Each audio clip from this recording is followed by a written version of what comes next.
This world is not my home, I'm just a passing through.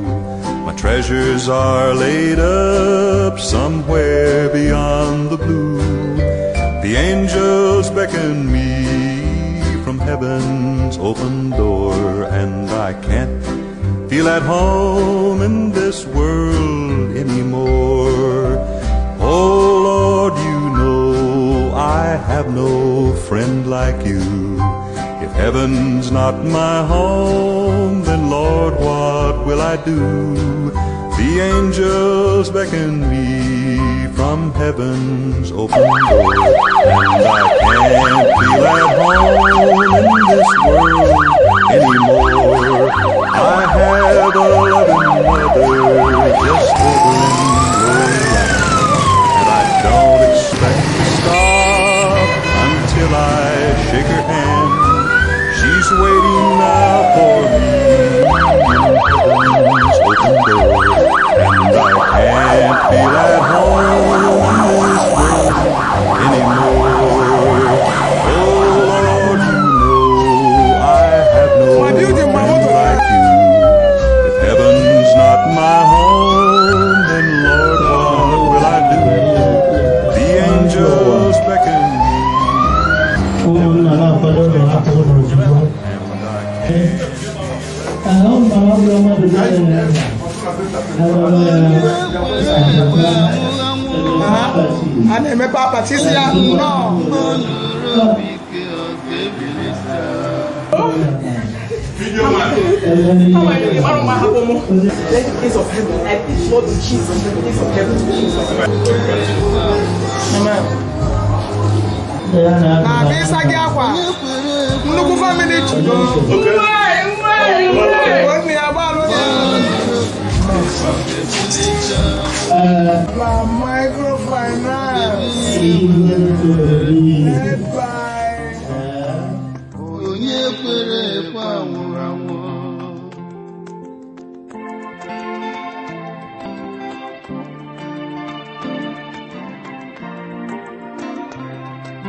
Mobabiri nwa morere nwa doro anya na onye kwere nwere anyị n'igwe.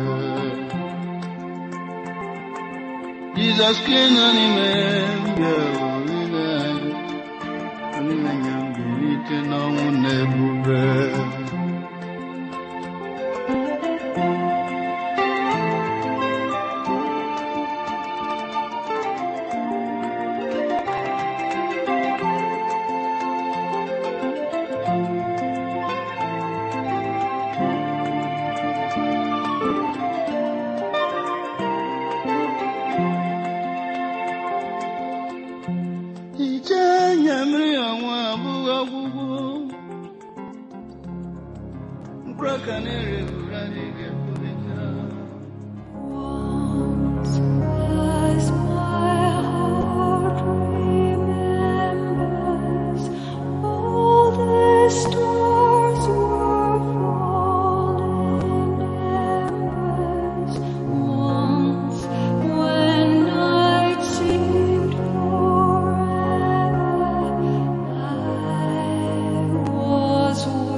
Amen.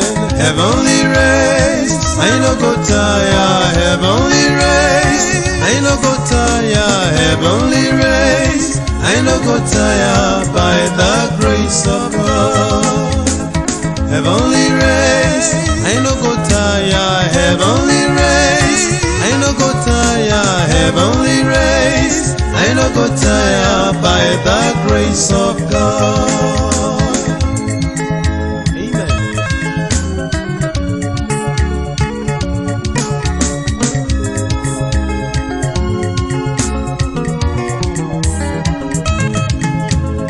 Heavenly race, yo. Heavenly race, I no go tire by the grace of God. Amen.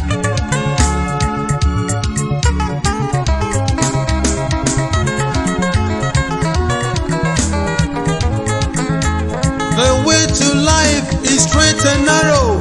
It is not an easy road. Turn away from all your wicked ways. Eternal life is real.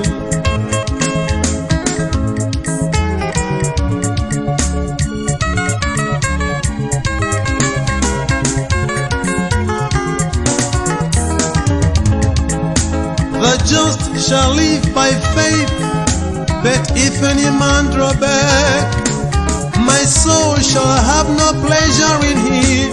So says the Lord. Amen. Heavenly race, I no go tire. Heavenly race, I no go tire. Heavenly race, I no go tire by the grace of God. Amen. Heavenly race, I no go tire. Heavenly race, I no go tire. Heavenly race, I no go tire by the grace of God. Amen.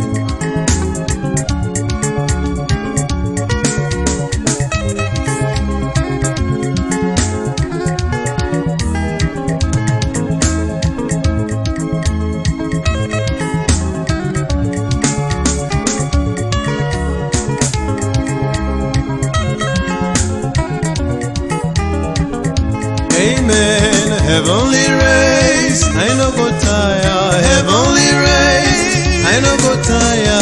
Heavenly race, I no go tire by the grace of God. Amen. Heavenly race, I no go tire. Heavenly race, I no go tire. Heavenly race, I no go tire by the grace of God.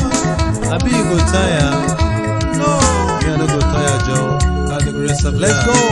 God is faithful. Amen. I must do the works of Him that sent me now while it is day. For the night cometh when no man can go. Heavenly rain, heavenly rain. Oh, heavenly race, I no go tire by the grace of God. The way to life is straight and narrow. It is not an easy road, but by the mercy of the Lord we shall overcome. The just shall live by faith, but if any man draw back, my soul shall have no pleasure in him. So says the Lord. Heavenly rain, oh heavenly rain, heavenly rain, son of a tire, by the grace of God. Heavenly race, I no go tire. Heavenly race, I no go tire. Heavenly race, I no go tire by the grace of God. Amen.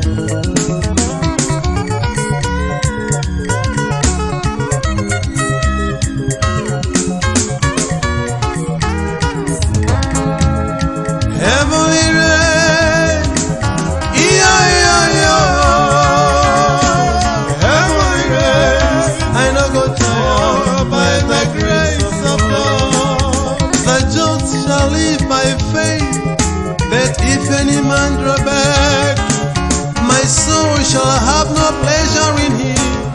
So says the Lord. The world is full of sin, temptations and trials everywhere. Do not draw back unto perdition.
Nzube si anata na ngwurube nne ya ebe ndị Obiabunmo anyị na-asị ya nnọọ Nzubeku nwoke nnọọ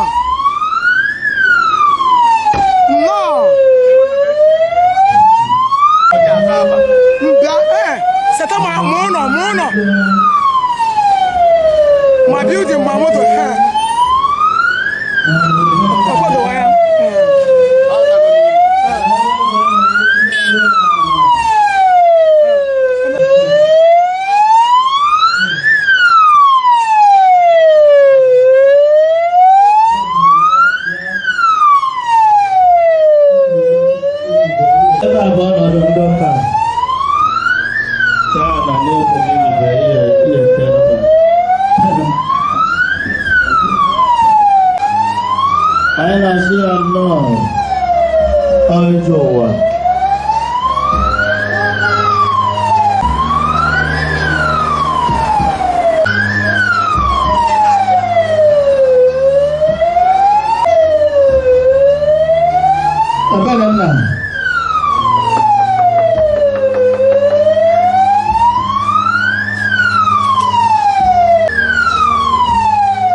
One night I'm working at Tago, and I chalk a meba, and then I chin a weber. And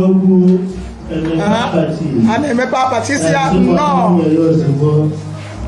No. If I don't know, I don't know. I don't know. I said, I don't know. Go to. If I don't know, Malo, what's a line? You don't know, what's a line? Honorable, Balonia. If you know about Onoko, or something that look and said,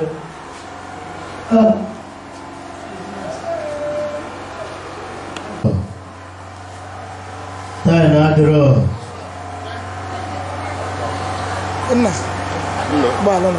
Oh. Saya masuk. Mana saya.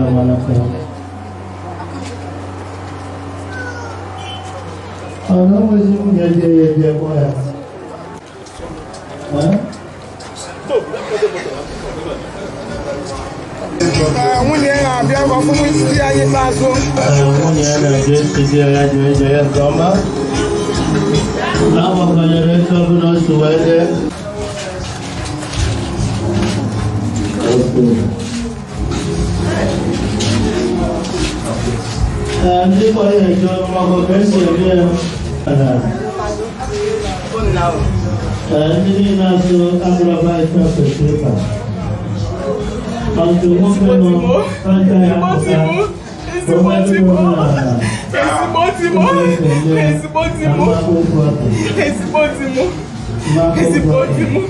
Okechukwu na give your offer, I give your offer, ma.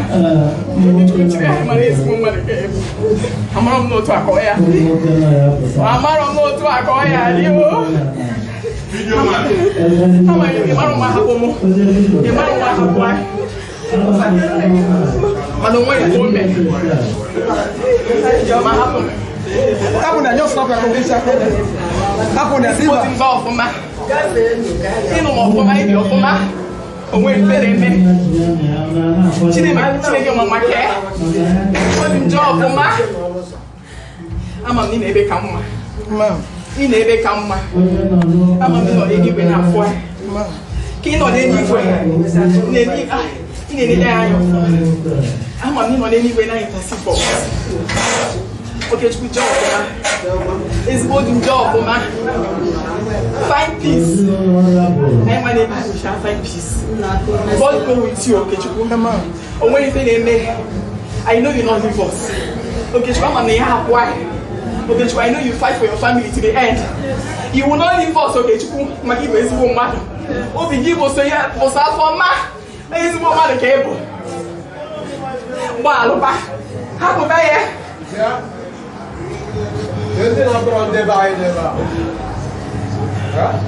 Babe, can support it. Okay, then, Deacon, who never knew? I plead the blood of Jesus over you. Let the gates of heaven. I plead the blood of Jesus. Let the gates of heaven to Jesus. I plead the blood of Jesus. Let your soul be received into paradise, Okechukwu. And you pray for my family. And you will be at the right hand side of God and pray for us. And even I had a African and physical, Okechukwu, I'm a name, right? I my name there. We will never lie because God said He will never leave us or forsake us. It's more than job for me. Job won't be CBK. Won't be CIK. You will be proud of them, Okechukwu. You'll be proud of Gineka. You'll be proud of Oliseneka. Because they are our covenant children with God. Iman, give any cigar. On when you name. On when you name. Chineke ga-agbanwe. Chineke ga-agbanwe. Anyị ga-azụ nwazi ọbụ na Chineke anyị ga-azụ nwazi. Anyị ga-azụ nwazi ha bụrụ mmadụ. Ị ga-anọ n'eluigwe na-enwe aṅụrị na ụmụazị ha tụbụrụ mmadụ. Ezigbo dị onwe ife na-eme. Jọọ ọfụma. Jọọ ọfụma nna. Jọọ ọfụma. N'aha Jizọs. Amen. Papaya, punya Yesus, menggunakan aturan. Akunne. Okechukwu nekwa mpara dị na befu anyị ikpeazụ. Mama ya Yesus. Papa. Well. Papa Todoni.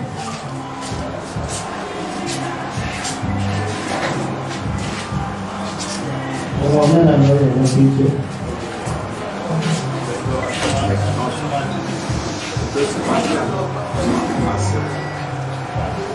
Bale, akunne balo. Balo. Okay, ozugbo.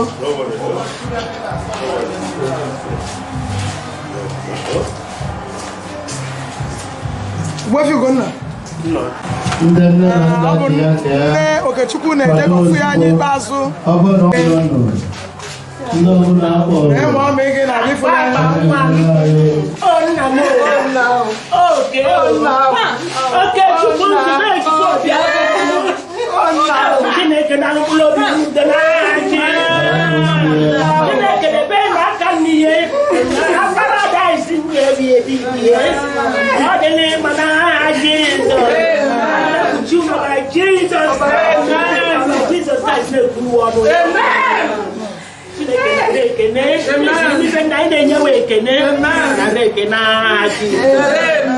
Ọ bụ nne Okechukwu na-asị aja nke ọma ya zuru ike n'ime onye nwe anyị.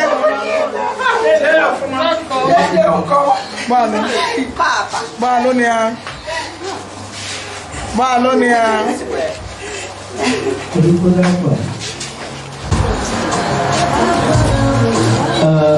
N'otu aka ụmụnne Okechukwu na-abịa ka ha fụ nwanne fe anyị ikpeazụ n'ofu ezinụlọ ga-amụkọ mana ọnwa ekewago ha na-asị uje nke ọma ekwe ụmụnne gị ndị gị ha na-agbakọ ọsọ ndụ a.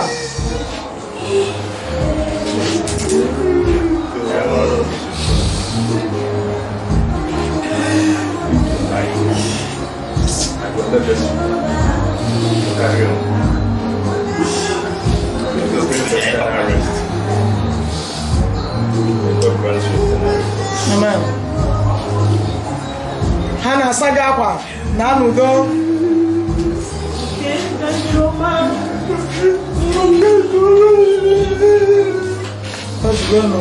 It's okay. And ụmụnne mmadụ Obiabunmo family na-abịa ịsa gị akwa nnukwu family chịkọ ọnụ kasienụ ọ bụ ife emelụ ma na-eji ọgụbe mmụọ gbaalụ na ya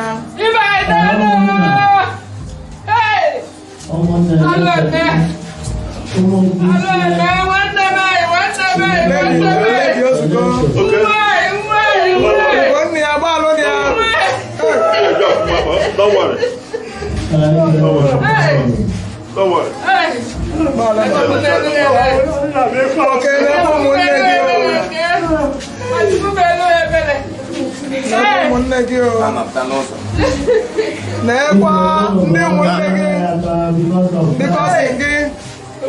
Honorable Kasieno Balono Meche Balono Hey Feme Maptanoso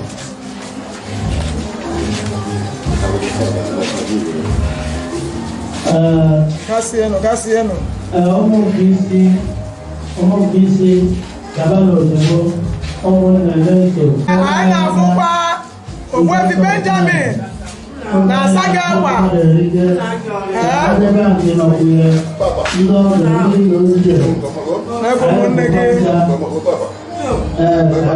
Ògbẹ́fi Benjamin Sagwa. Amen. Amen. Ime nke isi anyị ke n'ụlọ ndị ụmụnna daalụ n'ụmụ nke isi anyị ke n'ụlọ ụmụ nke isi nnọọ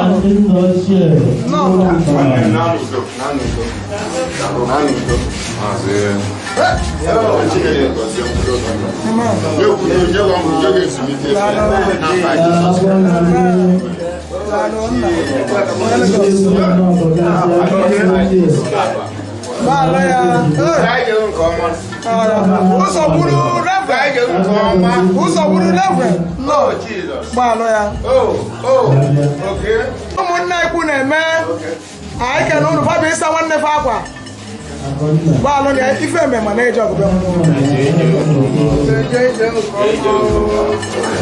anyị na-ekene ụmụnne ikwu na-eme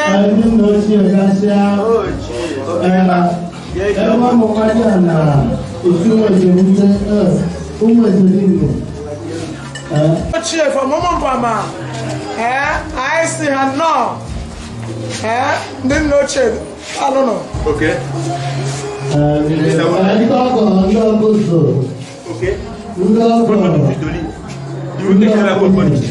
Okay, take a revenge. I'm gonna go take a revenge. And then no check Casiano. Casiano.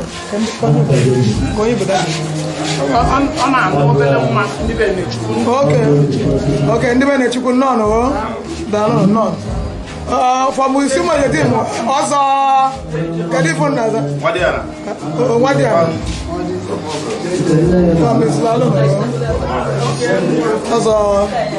Oh yeah, Achara. Who's a woman? No. One day when we get Batana, I'll go give okay. I'll go give okay. Baloya. Okay.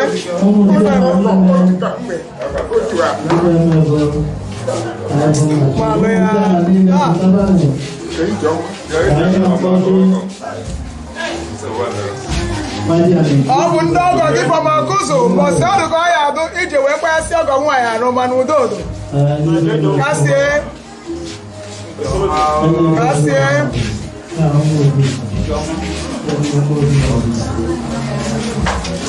sister nọ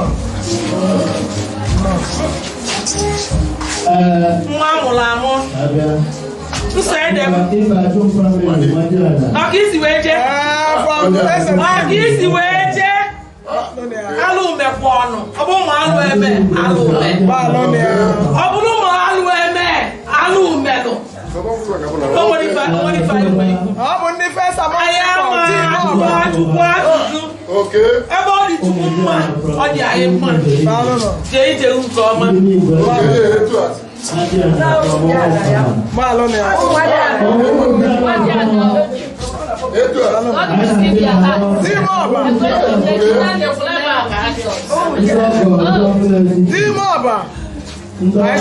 Chief. Ochuba family, Ndogo. Ochuba family, Ndogo. This Sam and Lady Ochuba. Okay. Nande, Adeze, Chiwoke, Chiagoze, Chiwoke. Bye bye. Amen. Okay. Not waka. I know for one day now from Omumba and the big West. Oh, yeah. I can. Okay. And the big West, I don't know. No talk. I know for Iron family from Amuneti. Ndiogo. I can know that. I don't know. I'll go with you. Then better.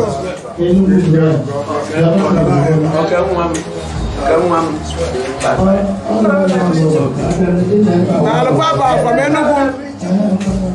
Isu. I can. Hello.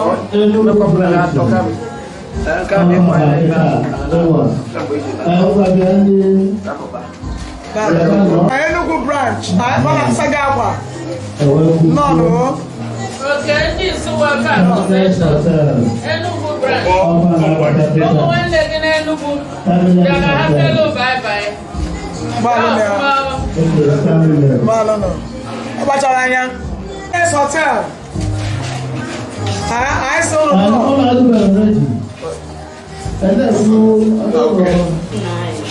Samir's Royal Hotel. And Asagaba. No. Malonia. Malono. Cassiano. I know from Winya Bacha, people but one day okay. Winya Bacha, no, so I. Malonia.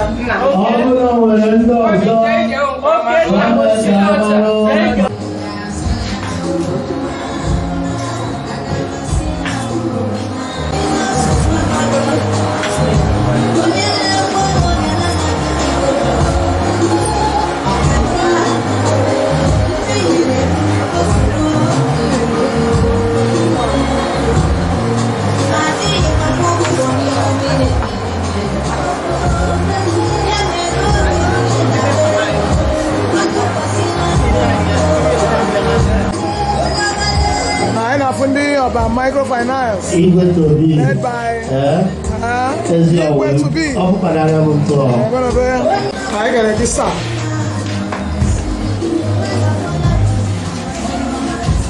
Any microfinance I can know.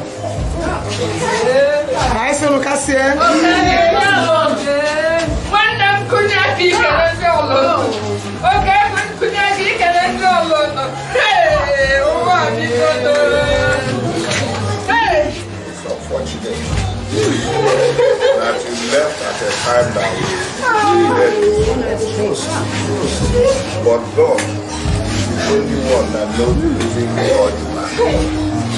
And our prayer is that you will continue to rest in the bosom of the Lord in Jesus' name. Amen.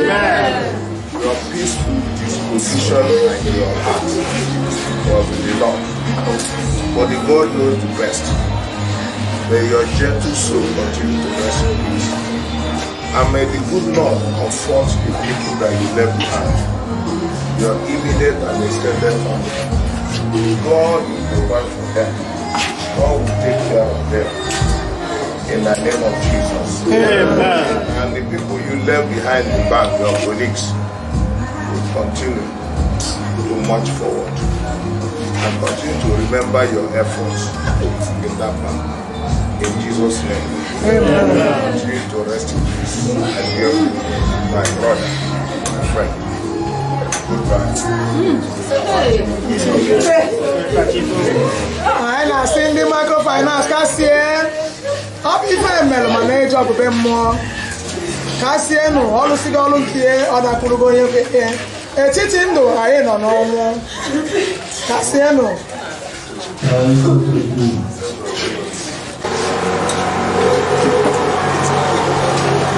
Good God, continue to comfort you.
Don't be despair.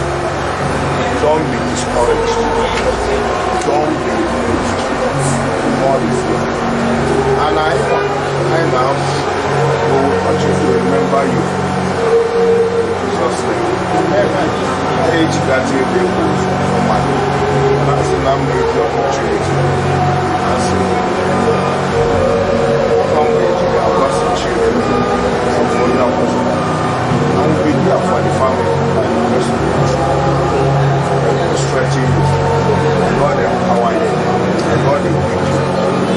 God wipe away your tears. Every single tear in the night will be replaced with joy in the morning. God will be with you. In Jesus'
Gloria. Sim na Gloria nke tọmọ nugo di ọwa obi elu oegu ya na je esi a sim oke na ọbụkwa na enwa ya eje bụ ya na ọbụ na omeche before ya anataba isi a no ka isi ekwu Gloria bịa si na every time oge go promise me say you go come see me, no go see, you no go come. Meche call my sister that day si na n'ekwe nwa mụ na oge ekwu na ọ sị na ọ ya bịa kwuru ọ sị na so na mgbe ya kpọrọ ya ozi na Wednesday na abụghị nwanne m nwoke ajese pụọ bata sị m na chi ewele efufe eji ọ Wednesday si aka efọ n'abalị ọsị m na onye kpọ m sị na ụmụ ụkọ na ụmụ ife nọ ọsị m na asịkwa n'oge ụmụ si onye si ekwusikwe n'ike na fọsa ihe na nkịta ikwukwe ihe ọjọọ na inwe ike ije nga ọsị m tọọ na nlasị Who did you call to confirm? Now, one or two persons as okay. Sato, ni feni ne ayenye chukweke. Maka no okay, some fugi alike. I'm more by January and Christmas, no give to second week of February. Other baby, the ball up the go bottom hall. Then I be able to see it. Put on plan now. See, I do give away. I said, don't worry, I will do this giveaway for you, you will even surprise your account will shake. You see, okay. I'm not now the giveaway for the top for yourself. I'm not going to tap for yourself. I cannot. Praise the Lord. Hallelujah.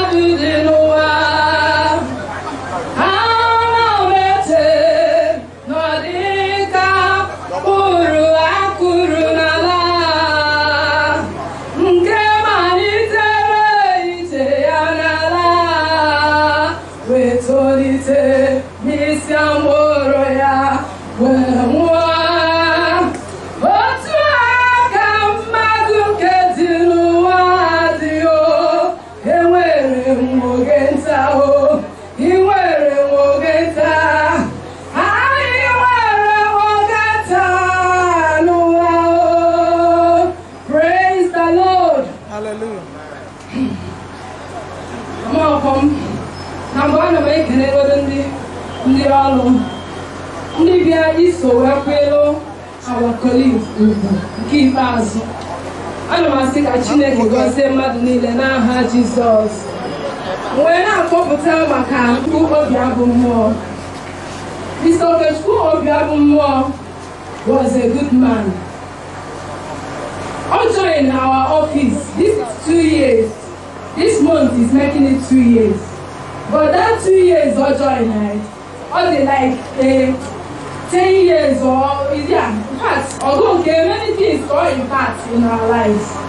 Or whether a day, there be a when anything or every day always something to say. Every day, if I'm not chief of the Rogo came on the other working. Although came on, just to know all that singing, all that 2 people can make you very happy for the day. You know, more than now, you're all with happiness. Although you went to them, oh now working, do this, do that, go near the Yakanandu. Manu Pochita, since what you are one, I don't want to see morning talks. When's going and why? Because Ogoke is no longer there to talk to us. But I know your chineke. When you're Masiama by this time, Ogoke and going and Putia. I know see Kachukuna Burobi and Andova. Now, how Jesus. All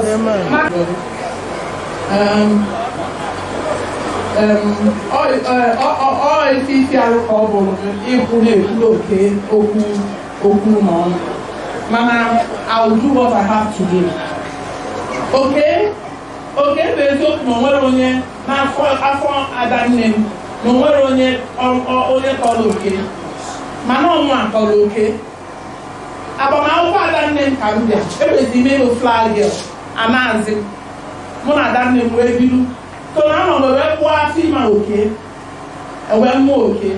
Mommy, I will not back all and that's how it has been all through. Okay, when you came on. Discuss with the Pasala that name Nadadi, Farmer. And we say, I'm not okay. So, okay, if I get you, and you discuss for now. You know, okay, when senior sister, okay, growing up will come to my house. Okay, no woman. You know, the woman, I call Muja, no woman. I J man, I made you real good. So, I transfer, I'm on Osun State, I'm on Lagos for all this while. They transferred me to Osun State. Okay, Okechukwu be full of wisdom. Okechukwu adare so, Okechukwu adare never made so. Okechukwu peacemaker. Oh, Okechukwu guamanti. He went and made benefit TV. Or worth it. Before he way, do you make me way or get benefit TV? I don't know when he free again from you are Rapia no Banu. Okechukwu Amia. What did it where Malife? Okechukwu mad wisdom. One go had I seen all Kenya. But I find my prayer with Papa. Papa Kaina prayer. So Kanjelo and Mekuma can't swear Joshua. Okechukwu Arabron. Okechukwu Governor on our form. Auntie, you can do this. Auntie, have you done this? Have you written the governor? Have you seen this one? Okechukwu and push you. Okay, will not take any excuse from me. And then she will send me text. The last text after I carried out some assignment, and it was broadcasted. And when Okechukwu saw it, okay, sent me a message and said, Auntie, I told you you can do this. This boy, all the force they push him. When I remember him, I want to do things. Okechukwu love my children. Momo, Ajimu Makanabo. Mama Katanro now Okechukwu ego. Man Okechukwu no kunye fego na account. Other Agwama Munga in money. I got a lot from an uncle. Okay. Father, me go fan of school.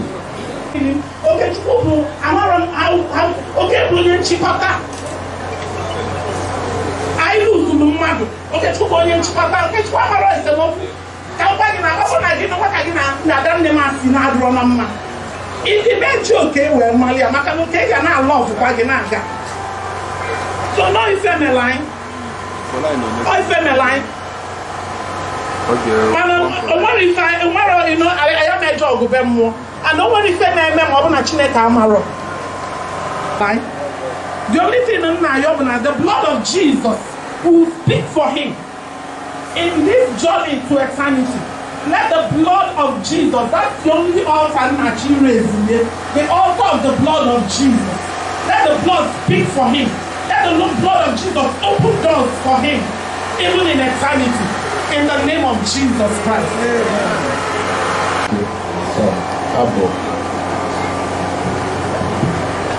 I na-afọ mbata ndị si Enugu. I na-asị ndị Enugu nnọọ. Oh ya, nwoke ọbụ. Anyị ga n'ụlọ.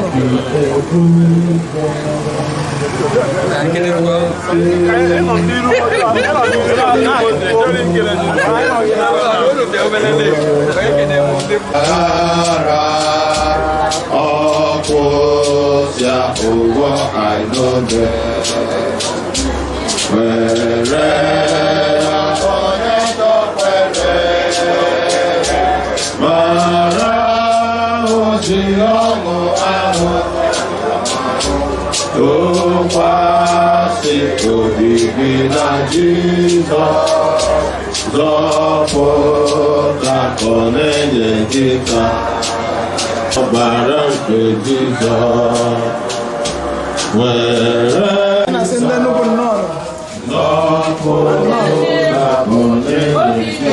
Enugu branch. I cannot. Oh no, they want me. I cannot.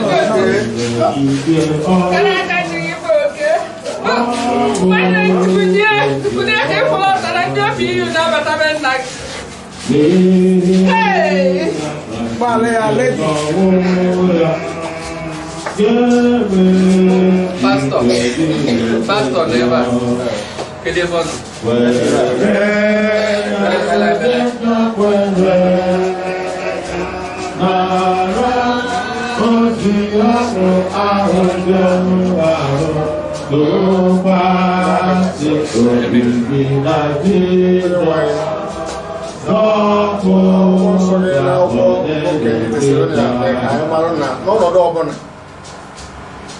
I can hear you.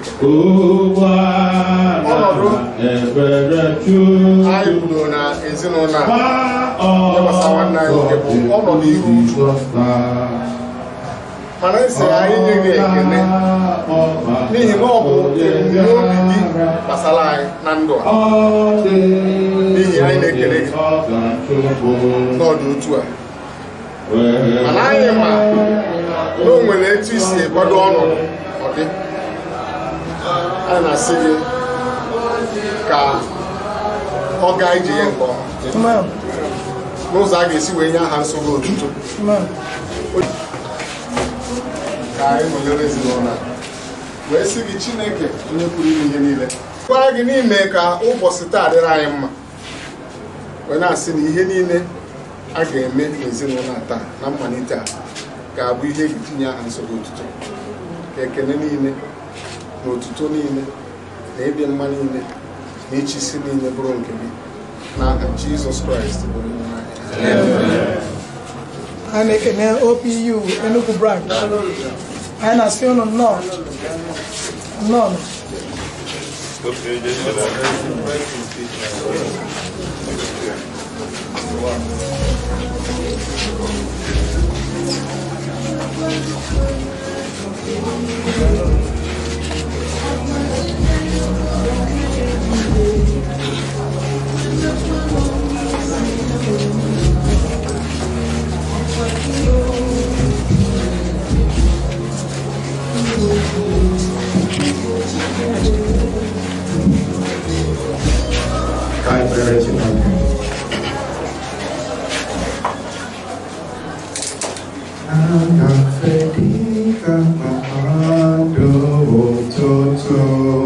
Everyone sing.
Ife ezinụlọ a okpuru Obiabunmo narị ekele ọbụla n'ọnọdụ anyị na ha nọ na mmemme ili ozu nwanne anyị nwoke di papa na-enye anyị Nzube Okechukwu.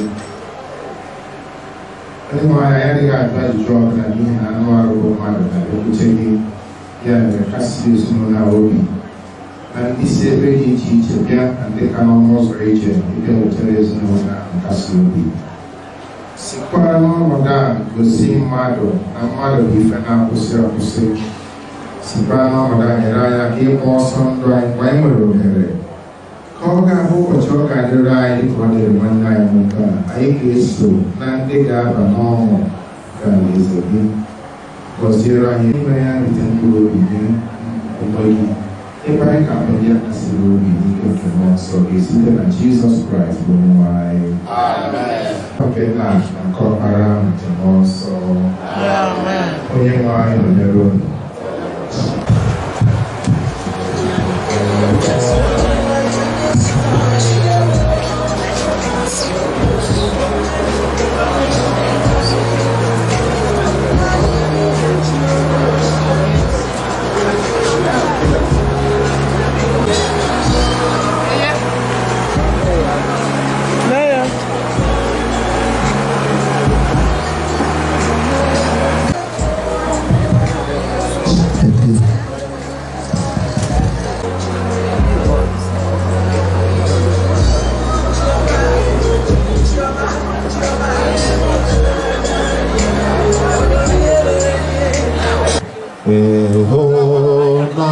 Jesus,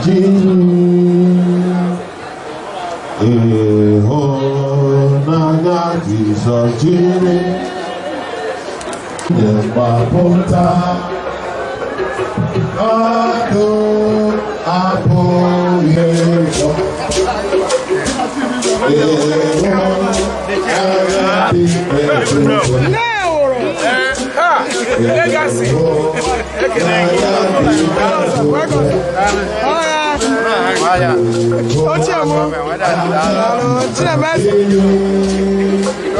Ụmụnne m daalụnụ nnọọ a sị ka m kwuoro Bobby m okwu na ọnwụ ibe ji sị ka m kwuoro Bobby m okwu na ọnwụ bụ n'ọmụ maka onye ọ dị ka okwu nwanne nwaanyị kwucha nọla anyị kwuru ọmụ na ya na-abụ ọmụ bụ Viki ụfọdụ agbọ nwunye Abacha ekube m oke ka m nọ klas 2 n'Enugu o wee bụ na bịa mụọ nwa dịkata akwụọ ya isi jos ka m brifuo ya akwụọ ya isi nwanyị amara na ọdada o wee yaba maka na ọmụnwa na-ekwe mụ na ya na-alarụ nwa gba parents asa na rọpụ na-elekwanụ nwa ene na ọ bụ na ọdada dada bụ ọkwọ nke obele ewee mee mụ na na-aga admit na Chukwuemeka hospital n'Enugu ọ bụ na oke ibe nna gwa ya bụ Bobby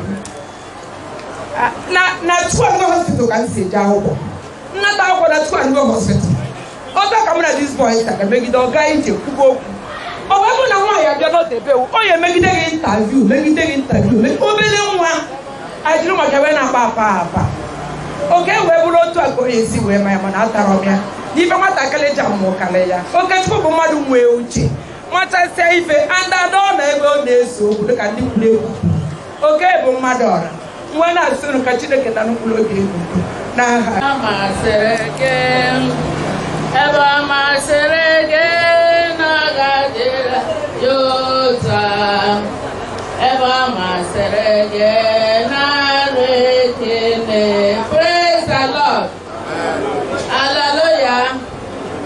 Ịma na ọ bụrụ m suppose ekwu ebe a na-ekwulu oke okwu na ọnwụ etuta aba si akpa ya mana nna na-eficha anya mmiri ma na-ekwu ya maka na oke Papia bụ second born nwa m mụnwa bụ the 6th child amụrụ anyị 9 n'ezinụlọ ezinụlọ enwere udo nwee love ọ bụ na onye ọbụla chọba ebe ọ ga-egote udo chọba ebe ọ ga-egote ịfụnanya ya bịa na be ndị Obiabunmo oke afụnụ mami ya na-agụ klas 4 ọbagi asụ mụnwa na-agụ 3 wee fere ya nwanne m nwoke ndị ụmụmpama ya etesispai na mgbe a na-abịa okwu mama oke na ụmụmpama na my brothers na-aga so eburu m na moto anagata ndị asị m nwaanyị si abịa okwu nwaanyị tuto etu anyị si ebi anọ m n'ụlọ ama oke mgbe a mụrụ anyị na-ede rosta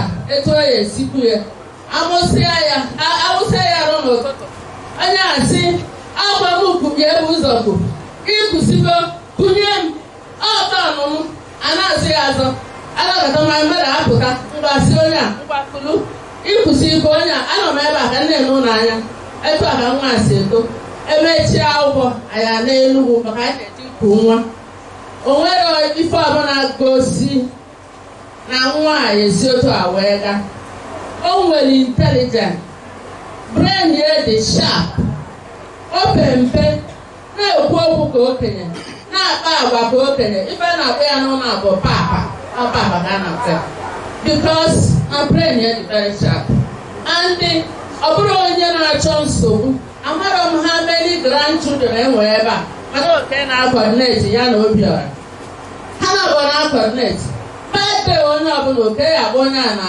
phone si ya happy birthday I think mgbe my mother nwụrụ enwere 47 grandchildren na 2014 by now enwere ike ịlụgo 60 I can't remember mana o so na ndị isi ọ dị very lovely. Even the last time my last baby mụrụ nwa na Asara o bụ papia na mami abịa Asara bịa leta nwa m nwa ọ sị ya nne asị m ka m bịa mfụ ka ịbụ tata wee mụta tata wee sị ka m bịa kwuo tata ọ ihe o kwuru ka ọ bịa ọ dị very lovely. Onye ọbụla ya na oke nọ na-alụ ọgụrụ oke nwa na onye a nwere obi okwute ife nwa bụ anti ọ pụtara na masị m anti nsị a ịnọ ya ihe na-akpọ ya bụ ịnọ ya ihe eji akpọ ya ịnọ ya bụ na ịnọbe nna gị maka otu papa ya si eme otu mkpụrụ ụkwụ papa ya solu mkpụrụ ụkwụ famili ebe amụ ya wee na-aga. Ụbọchị oke nwụ anọ m na be m n'Ọka, o wee ka m si wee dinere ana agbanyere jenareto ebe na plọg fon m bụ n'ebe ụkwụ m wee tọn bụrụ pilo m tọn isi dinelu debe isi m n'ebe ahụ fon na-agụ meseji larụ ụla agbanye jenareto isi m ka dị na ndịda ebe ahụ. Ọ bụ na ndebe isi m ebe isi m na-adị mama mgbe my brother kpọọ m anakọta lasbon anyị kpọọ m fon m ring ya mpike dị fon n'anya ya ọ bụlite n'aka ụbọ 14 minutes past 11. That was 30th April. Aka m bụ the date n'isi. Nne na-enye mkpọchi ya azụ si aposto ka ife lasbon anyị ọsị m na ha na Oke nọ na teaching hospital na arụ adịrị ya nọọ ka m kpọọ ada bụ ada ma ọ nọ ebe a consultant na teaching hospital die bụ consultant so ụfọdụ akọ na ebe a na-ebe ọ sị na hey na the time dịkwa late because na my son-in-law na-ekidnap ya last year egwu na-atụzi onye ọbụla nsị ya can't you people do with nurses and doctors in the world? I don't know how it will look. Come you move ebe ha bi ebe teaching hospital, but let me try. Ihe ka m gwara mkpọ my in-laws si na mama mgbada as a woman na akwakọ ebebe. The husband si m okay na ha ya try. Mkpọ my brother papa okay ya 2 missed calls so pick up pilo na alarola mgba nkịtị mgba nke ntọ na-alụ na oil company nọ na-eket ọ sị na ya mụ anya na ya mụ ife na-eme wee si oke let us stay in the gap mgbachi ya my brother si anyị oke phone ka mbeli ebele ọ sị na oke na-ekwu okwu say what happened ọ sị that they cannot say later they will explain to me. It was like that ebe after 1 a.m. abụọ m si na oke emekere. The question wee bụrụ who will bear the cat onye ya agwa pake anyị oke anyịra ụmụ nwanne m niile anyị na-agara ahụ kedu onye ya gbapụ oke wee si ya na oke anọrọ kedu ọnụ anyị ga-eji si Augustine na oke anọrọ. It become a problem. So I cannot say that. But there is nothing we can do because it was 1 a.m. So anakata nke ntọ ọ na-adịba calm. Agwa m si ma I don't worry that he will tell Papa Oke.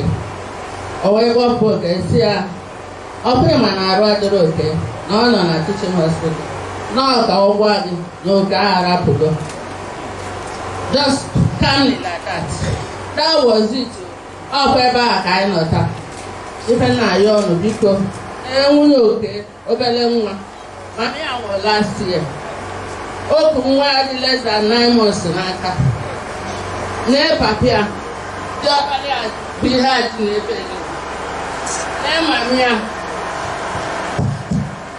biko onye ọbụla na-elota this family n'ekpere o nweghịkwana ihe mmadụ ga-eme maka akabara n'akụkọ sị na mmadụ nwụrụ ịma na okwu agwụgo ebe anyị nọzi kedu ka eyi so biko na-ekpelụ na ya ekpere na-ekpelụ ma nwunye na nwunye oke na ụmụaka ekpere ka Chineke mee ebere ka Chukwu nabata obi ya amaka ọ bụ obi ya Baịbụl kwuru ka oke enwe o nwere obi ya nwe maka gị na ya nọdụ nso ịga ka Chineke meere ya ebere ebe ahụ a na-eje ka o nwee ike banye ebe ahụ n'aha Jizọs biko na-elota na anyị ebere etu ụkwụ ụlọ ji bịa ebe a unu ya eje na ya aka mma nwere ihe ya eme ụnụ ya analụta n'udo ka Chineke gọzie ọbụna ka unu rapụsị ebe dị iche iche wee bịa afụsị m ndị mmadụ ama na unu si directions dị iche iche nwanne oke esikwu UK wee nata ndị enyi ya ndị ọba ana m mbọsị ndị ọba m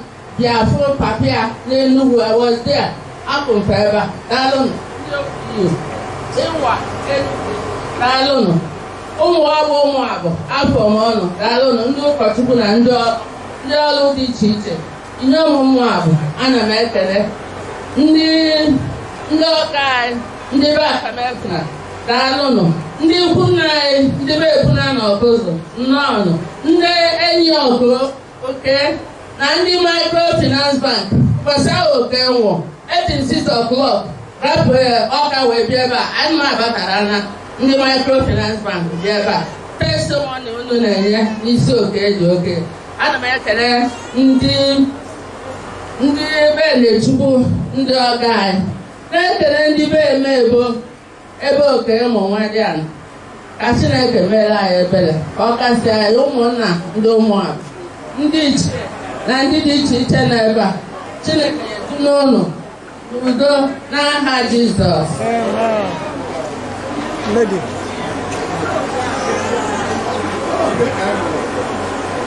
Lady,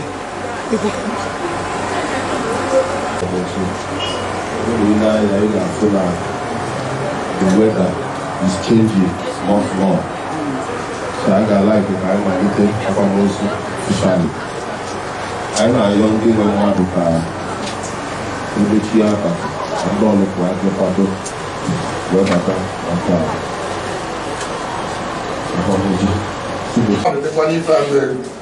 Arab Colonia, Arab Colonia. I can't manage to do that. Arab Colonia, Imana, Arab Colonia. Oda Bunabu Akian Nifa Mary, Arab Colonia. Everyone knows of Fire, Arab Colonia. Onya, where you was speaking. Eh? You can't now. You make a Arab Colonia. Bwana toka imecha batike buku mmadụ maka ofe nri ikpeazụ anyị na-asị oke ya jee nke ọma nnapiachi na n'udo na n'udo n'ilugo ebe ahụ elu ụwa gbara ụwa anwa enigwe gbadoro ụwa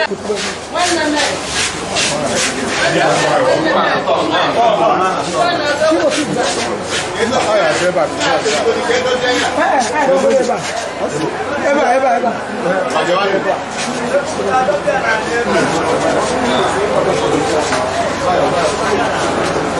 Wire.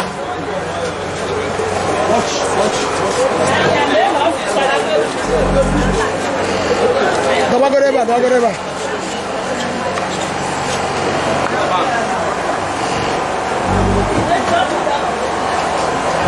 Aji ya kwa ya. Onya.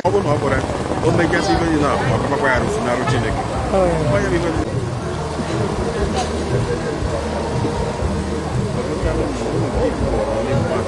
Oka gane video.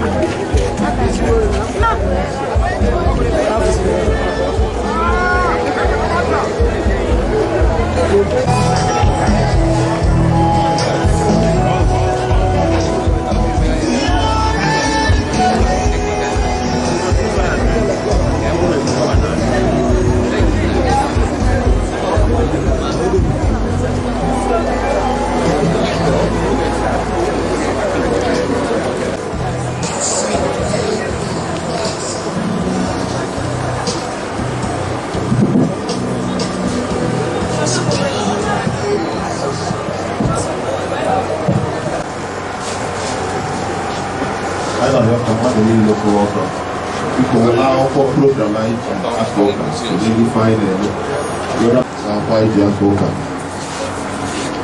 Only one on your room. Sitting up when you met Jesus Christ, I am not one night working Okechukwu Mako fair really. I stand up to Basio behind where a Chile Korean to bury a colony and Nemo Ferruca. Osite n'ike nke mmụọ nsọ ya baa ya ume maka sikwa ya obi site na Jesus Christ bụ onye nwanyị na anyị kele igwe gị onye nwere ebe anyị mmeri site na mbilite n'ọnwụ ka ọ bara gị Jesus Christ kwee ka mmụọ nsọ gị na-echetara anyị kwa ụbọchị ihe nketa anyị nke bụ alaeze eluigwe gị kụwara imeri anyị ka mmekọ nke eluigwe ghara ifunarị anyị ma mee ka okwukwe anyị dịgide n'ebe ọkpara gị nọ onye bụ mbilite n'ọnwụ nke ndị nwụrụ anwụ na nke ndị dị ndụ site na Jizọs Kraịst bụ onye nwe anyị na onye nzọpụta anyị. 45 Jizọs dị ndụ gị ọnwụ ịbụ ime ka Jizọs dị ndụ gị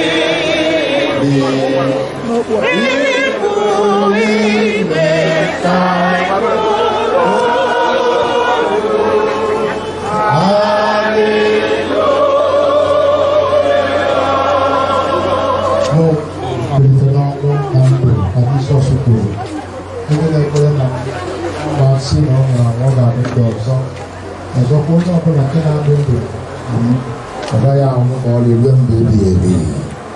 Jizọs dị ndụ wee ụgwọ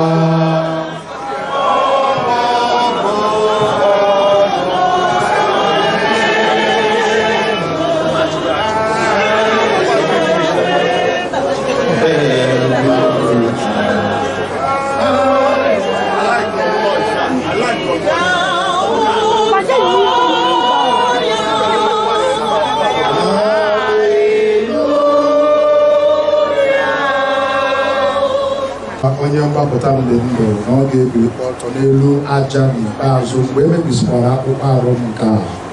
Ọ bụ na m ga-asa mmarụ bụ Chineke onye nwe onwe m ga-abụrụ onwe m, anya m akwa ga-ahụkwa ya, ọ bụghịkwa onye ala ọzọ. Ihe ọbụla pụọ n'ime ya Jehova nyere, Jehova nara ụkwa ka agha tụrụ abụrụ ihe a gọziri agọzi.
Chineke nke dị n'ime Kraịst Jizọs bụ onye nwe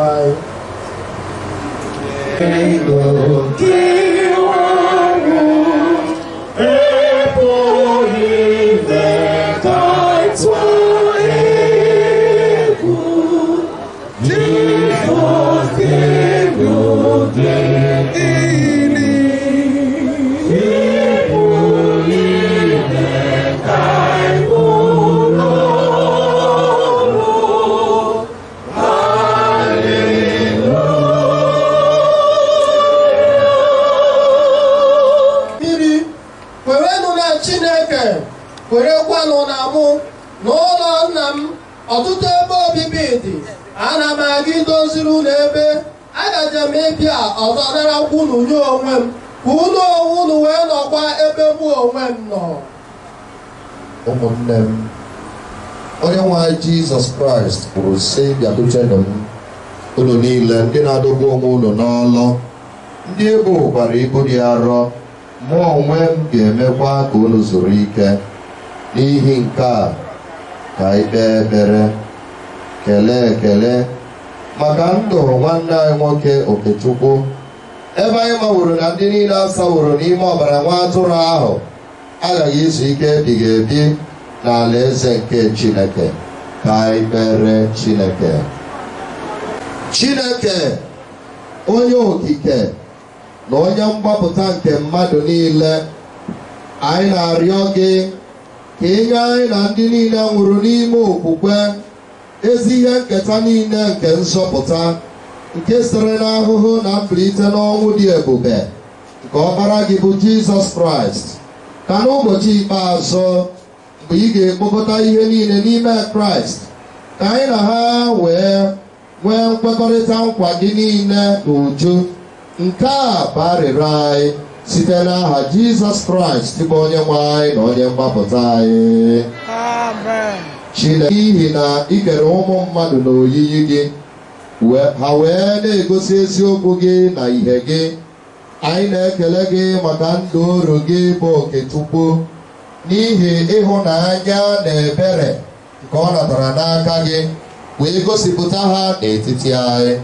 Nke kasị, anyị na-aṅụrị ọṅụ n'ihi nkwa ị kwere site n'oke amara gị nye ndị oru gị niile, ma ndị dị ndụ ma ndị nwụrụ anwụ, na anyị niile ga-ebili ọzọ n'ọbịbịa Jizọs Kraịst. Anyị na-arịọ na mgbe ndụ anyị ga-agwụsị, anyị na nwanne anyị nwoke ga-enwekọ ọhụhụ ụzọ zuru oke mgbe anya anyị ga-ahụ iru gị n'ime otu Jizọs Kraịst bụ onye nwe anyị. Chineke, ndụ oru gị Okechukwu, n'ihi na ị sịrị na ọnwụ onye ezi omume bụ ihe dị oke ọnụ ahịa n'anya gị. Dịka oru gị nwoke rapụworo ụwa ahụhụ nke a, nyere anyị aka bụ ndị dị ndụ iji si ike ma hụ na anyị ketara oke n'ọṅụ ebighị ebi nke gị na mgbe ikpeazụ site na Jizọs Kraịst bụ onye nwe anyị. Ka mmadụ niile Revelation chapter 7 beginning to read from verse 9. Mgbe ndị a gasịrị wee hụ ma lee oke igwe mmadụ, onye ọbụla na-apụghị ịgụta ọnụ, ndị si na mba niile ọbụla na ebo niile na ndị niile na asụsụ niile pụta na-eguzo n'ihu oche eze ahụ na n'ihu nwa atụrụ ahụ. Ebukwasịrị ha uwe mwụda dị ọcha, igbu nkwụ dịkwa n'aka ha. O wee were okwu olu tie mkpu sị, nzọpụta wee Chineke anyị, a na-anọkwasị n'oche eze ahụ, dịkwara nwa atụrụ ahụ. Ime ozi niile na-eguzokwa n'oche eze ahụ na ndị okenye ahụ na ihe anọ ahụ nke dị ndụ gburugburu. Ha wee daa kpuchie elu ha n'ala n'ihu oche eze ahụ, wee kpọọ isi ala nye Chineke sị, Amen. Ngọzi niile, otuto niile, na amamihe niile, na ekele niile, na nsọpụrụ niile, na ike niile, na ume niile dịrị Chineke anyị ruo mgbe niile ebighị ebi. Amen. Otu n'etiti ndị okenye ahụ wee zaa sị m, ndị a ndị ebukwasịworo uwe mwụda ahụ dị ọcha ha bụ ndị olee ebe ha si bịakwa? Wee sị, onye nwe ndị ụlọ gị matara. Wee sị, ndị a bụ ndị na-esi n'oke mkpagbu ahụ pụta. Ha sakwara uwe mwụda ha, mekwa ka ha dị ọcha n'ime ọbara nwa atụrụ ahụ. N'ihi nke a ka ha nọ n'ihu oche eze Chineke. Ha na-efekwa ya ofufe ehihie na abalị n'ụlọ nsọ ya. Onye ahụ nke na-anọkwasị n'oche eze ahụ ga-agbasa ọdụ ukwu ya n'isi ha. Agụụ agaghị agụ ha ọzọ, akpịrị agaghị akpọkwa ha nkụ ọzọ, anyanwụ agaghị achakwa ha ọzọ, maọbụ okpomọkụ ọbụla, n'ihi na nwa atụrụ ahụ nke nọ n'etiti oche eze ahụ ga-azụ ha dịka atụrụ. Ọ ga-edurukwa ha gaa n'isi iyi nke mmiri nke ndụ. Chineke ga-ehichapụkwa anya mmiri niile ọbụla n'anya ha. Nke a bụ okwu Onyenwe anyị. Anyị ga-ejikere onwe anyị maka ekpere site n'abụ 249. Biko ka anyị kwụrụ ọtọ. Jesus bụ ezi enyi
anyị na-echeta n'iru gị taa nwanne anyị bụ Okechukwu. Anyị na-ekele gị n'ihi n'inyere anyị bụ ndị ezinụlọ, ikwu na ibe na ndị enyi oru gị nwoke, ịma ya na ịhụ ya n'anya dịka otu onye anyị na ya jekọrọ ije okwukwe n'ụwa nke a. Site n'ebere gị enwe nsọtụ kasị anyị bụ ndị na-eru uju n'obi, nye anyị okwukwe ka anyị wee hụ ọnwụ dịka ụzọ nke ndụ ebighị ebi, ka anyị wee site n'ezi nkwenye na-enweghị mgbakasị arụ na-aga n'iru na ndụ anyị n'ụwa nke a, ruo mgbe ị ga-akpọ anyị isonye ndị buru anyị ụzọ gaa. Anyị na ha wee jikọtakwa ọzọ n'otu site na Jizọs Kraịst onye nwe anyị. Gị arụ nwanne anyị bụ Okechukwu, onye a mụrụ ọzọ, baa n'olileanya dị ndụ site n'ọnwụ na mbilite n'ọnwụ nke onye nwe anyị Jizọs Kraịst, kwee ka ọnwụ ya chetara anyị mmeri gị n'ebe ọnwụ dị, ka ọ bụkwara anyị oge anyị ga-eji mee ka ntụkwasị obi anyị nwere n'ịhụnanya nke nna gị dị ọhụụ ọzọ n'ime anyị. Nye anyị na-arịọ gị okwukwe anyị ga-eji na-eso ụzọ niile ọbụla nke ị na-egosi anyị, ebe ị na-adị ndụ na-achịkwa achị gị na nna na mmụọ nsọ ruo mgbe ebighị ebi. Kwee ka ndị na-eru uju n'oge a, tụmadụ papa ya na mama ya, nwunye ya, ụmụ ya, ụmụnne ya na ndị ezinụlọ ya niile, ikwu na ibe ya na ndị enyi ya niile, nwee ezi ntụkwasị obi na ị na-elekọta ha anya nke ọma dịka nna, ka ha site n'ibutere gị mkpa ha wee nwee nkasi obi ịhụnanya gị. Nna anyị nke bi n'eluigwe, ọkpara gị Jizọs Kraịst enyewo anyị ezi okwukwe na olileanya kwesịrị ntụkwasị obi.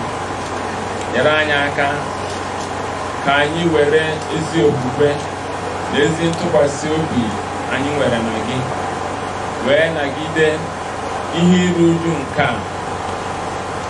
Nyekwara anyị aka, anyị na-arịọ gị ka anyị na-ebi ndụ anyị n'ụwa nke a dị ka ndị kwenyere tụkwasịkwa obi na mmekọ nke ndị nsọ na mgbaghara mmehie na mbilite n'ọnwụ nke anụ arụ na ndụ ebi ebi. Kwee ka okwukwe na olileanya anyị gbanye mgbọrọgwụ n'ime anyị ogologo ndụ anyị niile site n'ịhụnanya nke ọkpara gị Jizọs Kraịst onye nwe anyị na onye nzọpụta anyị. Mara ka anyị site na ndụ na ọnwụ nwanne anyị Okechukwu mata na anyị bụ ihe na-akwụsị akwụsị. Kwe ka anyị were nsọpụrụ na okwukwe na ife gị ofufe ụbọchị niile nke ndụ anyị site na Jizọs Kraịst bụ onye nwe anyị. Amen. Ka anyị niile ya ama. N'okwu Chineke site n'abụ 239 page 61 na program.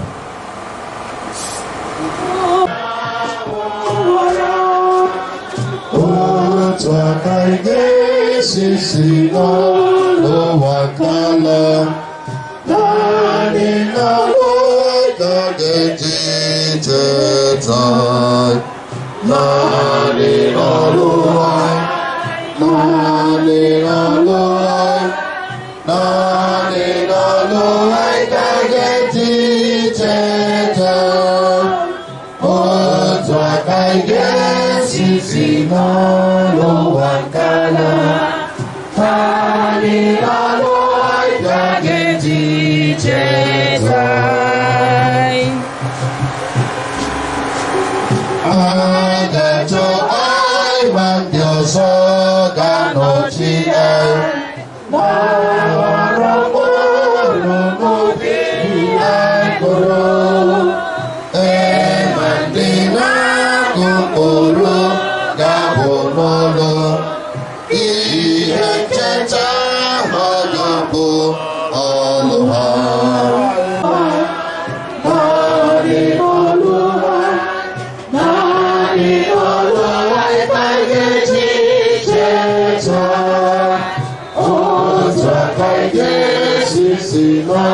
Luangkala Runani Nalaka Genji Cheta Obu I puru by dendo Nani puru I puru no waka Yaga digi demwe chefu siri ai Puru owu di Aloha, Aloha, Tani Aloha, I get it,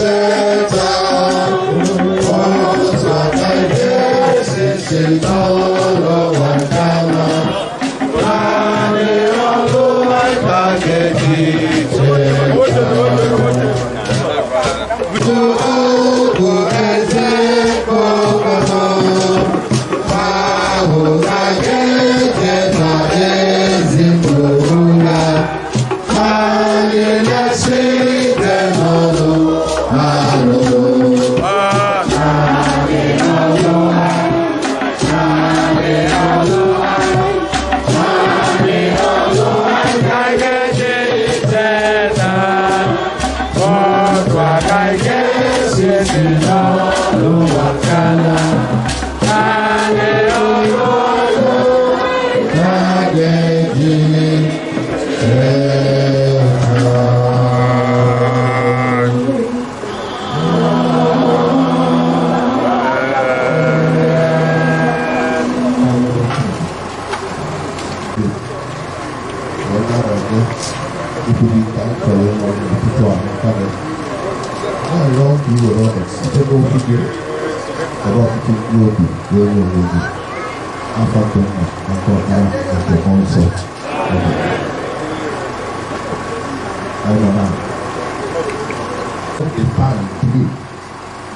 for David to die.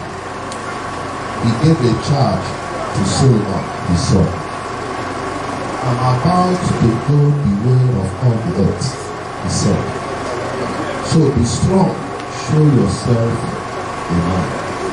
Hallelujah. The news of religion.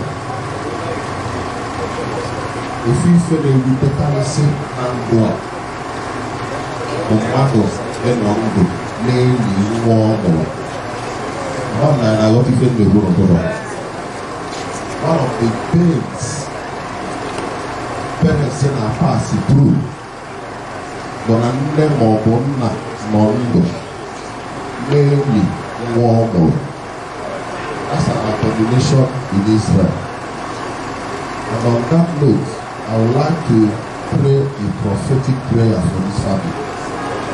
Now, we all know that is the honor also. I don't need to refill with you better. Amen. A prophetic prayer. And the king of the man Mondo, the wine more. I don't need to refill with you louder. Amen. It's so painful.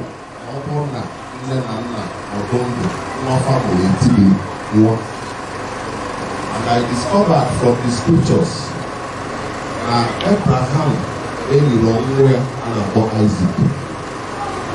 At the same time, Isaac didn't bury any of his children. Isaac, Esau and Jacob. Let's say Jacob, about Joseph. Jacob any wrong. So when one of the prayers in the melody today, only man not to hear one more. More than we silence them forever. Let your amen be the loudest. I know without this family, as you be a special way.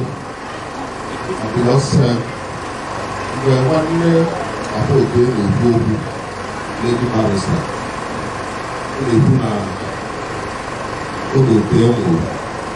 It was difficult for them to pass the message, to communicate the message to him. Because the farmer will take out one and immediately the person understood.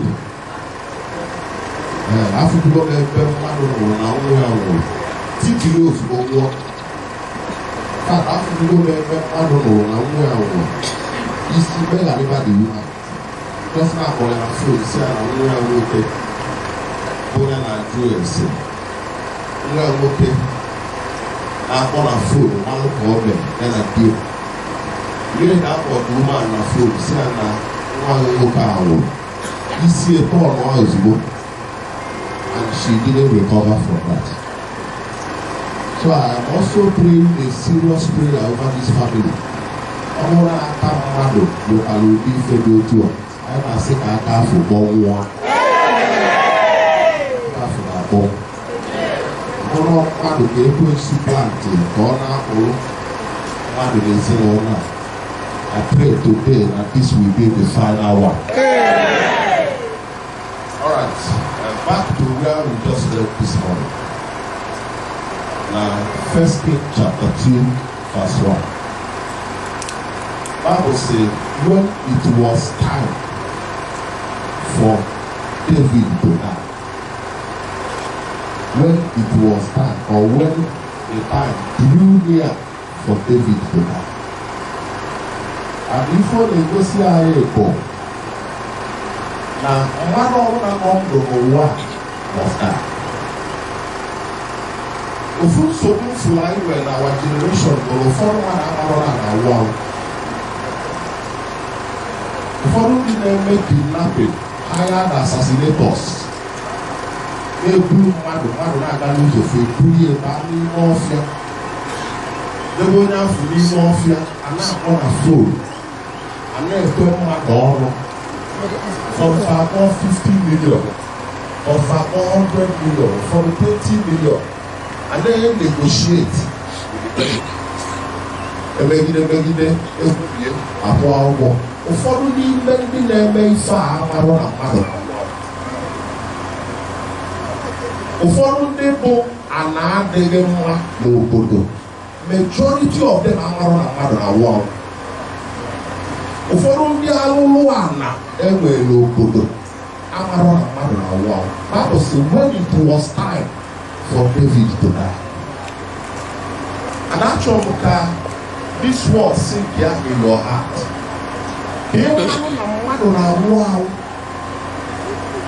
Ụfọdụ ndị ọnọla gị achọ gị amarọba na mmadụ na-awụ awụ. Ụfọdụ ndị alụrụ ala, ụfọdụ ndị obodo adịrọ mma amarọ na mmadụ na-awụ awụ.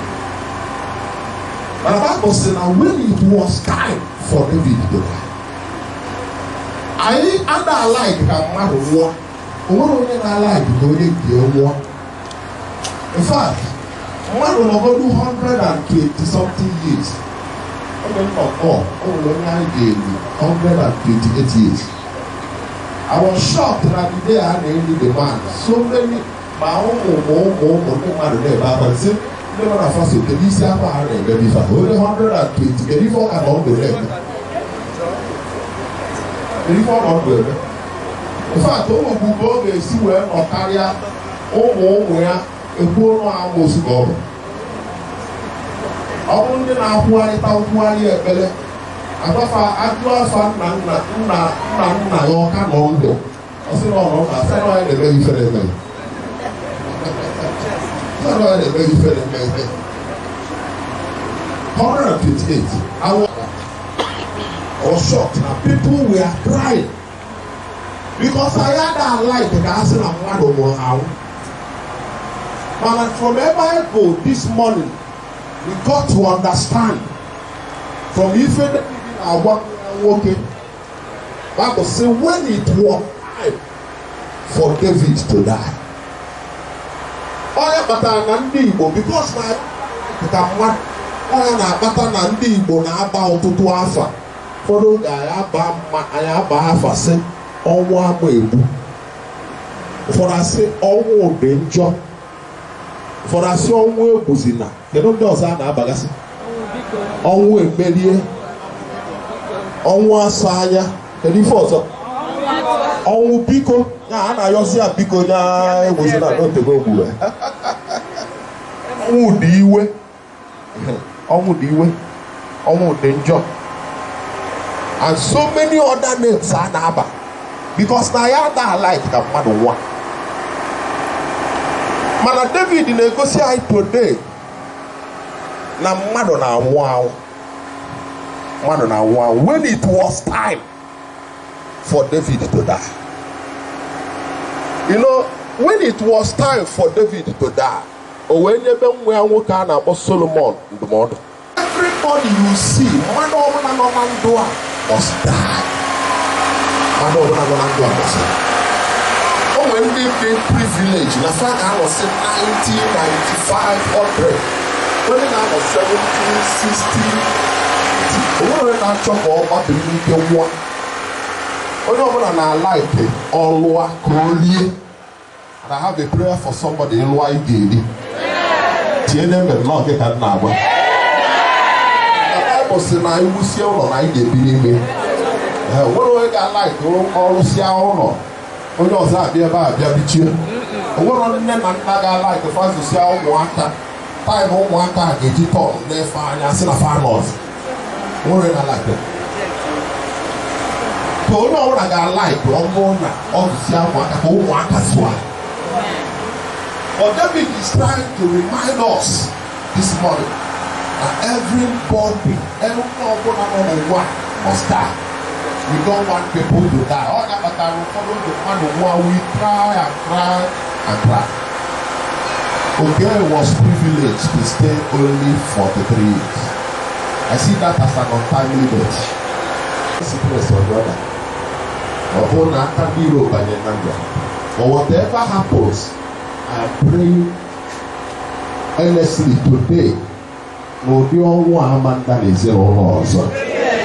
When it was time for David to die, we call on the attention of his son. And I want to ask you a question this morning. What will be your testimony? When your own time, because ụfọdụ maga na-eme n'ụwa, ụfọdụ na-eme n'ụwa, ụfọdụ nkọdụkọ a na-ekọdụkọ n'ụwa na-egosi na ụfọdụ mmadụ amara na they will soon die. Mmanụ na ọ na-elepụ anya otu ọ na-enye anya na-afụ na he will soon die. He will soon die. When it will be your own turn, what will be your own?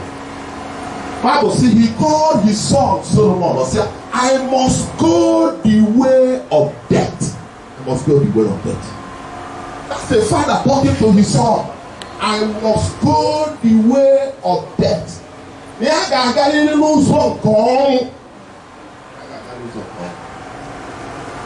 ụzọ a bụ ụzọ onye ọbụla ma nwoke ma nwaanyị ma nwatakịrị ga-aga. You must go the way of them. And ọ bụrụ na ịghọta ya maga anyị na-emesi n'ime gị pụọ. Nkọlụkọ niile anyị na-ekọlụkọ na okwu ha na-ekwu will just disappear from your heart. Ịghọta ya ọfụma ha ọ bụrụ na na-ese ịba n'ụlọ. Ịghọta ọfụma na every mortal man must go the way of death. Maga esi n'ime pụọ. Ifo na nkọlụkọ niile nwere uru ọba niile nkọlụkọ. Asịrị ọgị ka a na-ese ese n'obodo na okwu ha na-ekwu okwukwu. Ịghọta na every mortal man must go the way. Look at a man talking to his son when it was his time to die. Bible says he called the attention of his son. He said, I must go the way of death. I must go. Which every mortal man must go. Onye ọbụla na-ekwu ume o mere ọnụ izu I must go the way of death. Obido ebe nwa nwoke ndụmọdụ end of man. Ụzọ nke ọnwụ the way of death bụ ụzọ mmadụ ama agbanarị agbanarị. O nwere isi mmekọta n'ụwa. In fact, ụdị ọgwụ ọsọ gị gwọọ iji echekwa onwe gị. Maybe ndị so na ndị a na-asị na onye chi na-azọ onwe. Ịma na that word abụrụ na Bible. Ọdọ scripture. Okwu afọ si from satanic act. Okwu ndị amara Chukwu ji edufego ụwa. Ụdị okwu sọrọ gị na-akwọ. Ụbọchị ọnwụ ilu na ana you must die. Sọnwụ na ana you must die. Ọ bụ ị na-agwụ egbosalụ. Ana ị na-akọrọ ndị mmadụ n'ori egbosa. Biznes ndị mmadụ ịghasa maọbụ iri na egbosa. Ọ dị ebe a. Ụwa na-aga. And that tells us ife ọ na-egosi anyị bụ na obi amamife kwesịrị ịbata n'ime anyị. I must go the way of death. I want to ask you again, how prepared are you to go the way of death? Afụgo m ndị nwụrụ n'ụwa and they were very much prepared to go the way of death. But a man by name Dr. Maurice Cerullo, or a preacher, a pastor and a world evangelist. This man, he died I think around 87 or 88 years. He has been a preacher for more than 50 something, close to 60 years. Over your I was shocked to hear the testimony of what happened the day he died.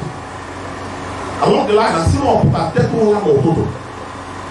That one where we are working on Woody, we are working on that day. I said, my young lady, or water, my young lady, or water. I said, you know, daughter, they put a tea or one. I was here, or one. We are working on that. We are that. I have finished my assignment. Please, will you allow me to go? Hey, do I can social? I'm going to go on and go from my toil with a billion assassins. Let me win. Assassins, I will family. Only that, not an all single tea. Nwa nwoke nọ n'akụ nwunye nọ n'akụ. Ọsị nwa nwoke na nwunye, I have finished my assignment. Please, will you allow me to go? Nwa nwoke say, go where? I say, I want to go back to my father. I want to go back to my father. How prepared are you to go the way of death? Nwa nwoke na say, hey, daddy, stay with us now. I say, I have finished my assignment. You know, when a man talks like this, a man on my labor again. Man on my labor again. But when that man on the labor again, fasting over, but they don't say what destination, they don't know where they are going. When they can't finish that assignment, based on his level of relationship with God, all man will go about it. I said, will you allow me to go? When can I say, hey, Papa, no, don't go. Go where? I say, I'm going back to my father. Everybody will be fine. We don't want you to go now. If you know I'm a little and that was the end. Beware of it. And all my effort, how prepared are you to go to work? Another man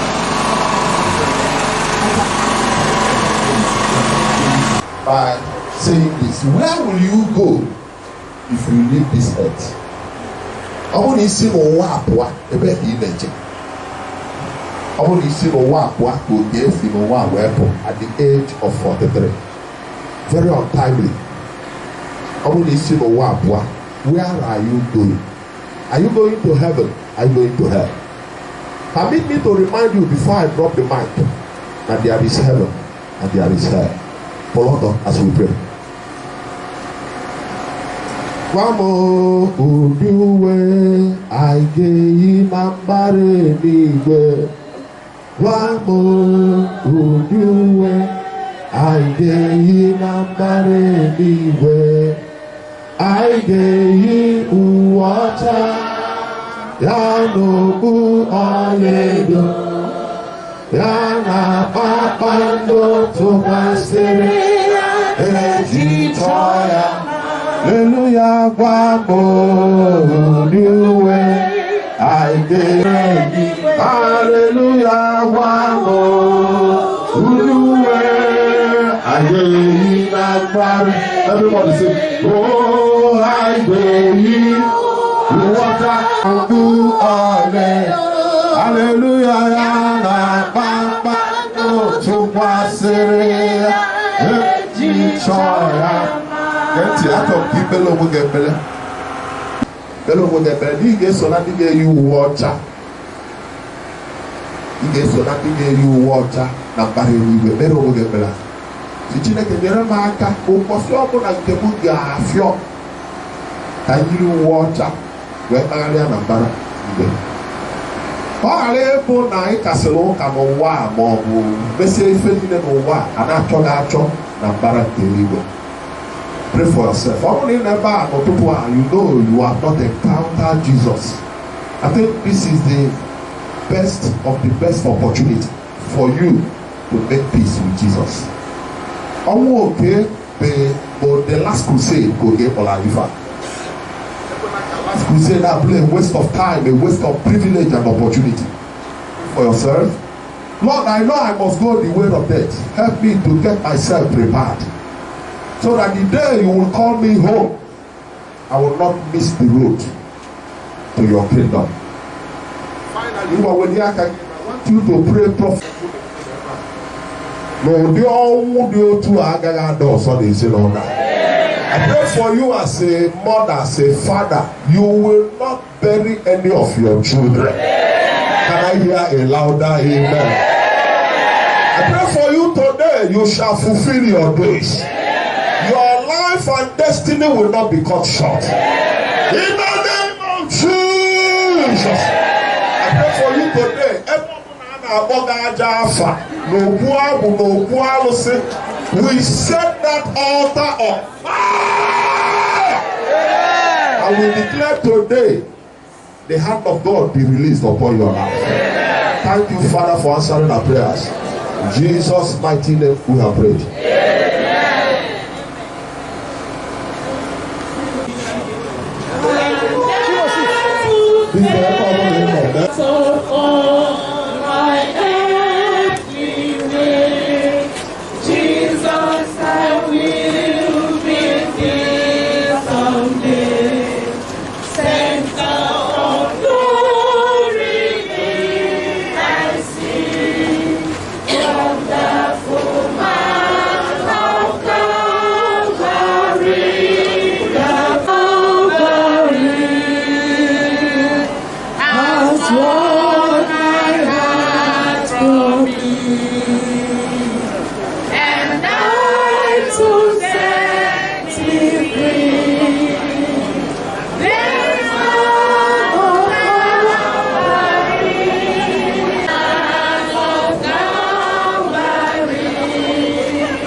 bụ gị ka e wee metọpụ na ndị nọ n'ezi biko mee ọ bụ nke ọ bụ gị ebe ọbụla ị nọ iji kwado ezinụlọ ngwa egwu eme mmadụ niile ndị si ebe dị iche iche wee bịa anyị na-asị ya gịnị a na-anabata Venerable George Obi Ekezie anyị na-asị ya gịnị na-anabata Reverend Sam Nwankwo anyị na-asị ya gịnị akwe anyị na-asị ya gịnị anabata Fernando Keke Ifeanyi Pastor Menye Udekwe and ọzọ niile anyị enweghị ike imenshọn afọfọ ebe a anyị na-asị na Chineke ga-agọzi gị n'ụzọ pụrụ iche ma mgbe ị ga-ana na ị ga-ana n'udo ife anya mmiri abịala ebe a taa agaghị eme na ndụ gị n'afọ Jizọs Kraịst bụ onye nwe anyị. Ọ bụrụ na anyị na-abụ abụ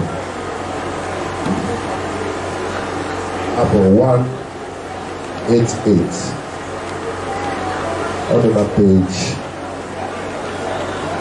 56 now while the apple have 188 the members of the family will come before this altar. I very better.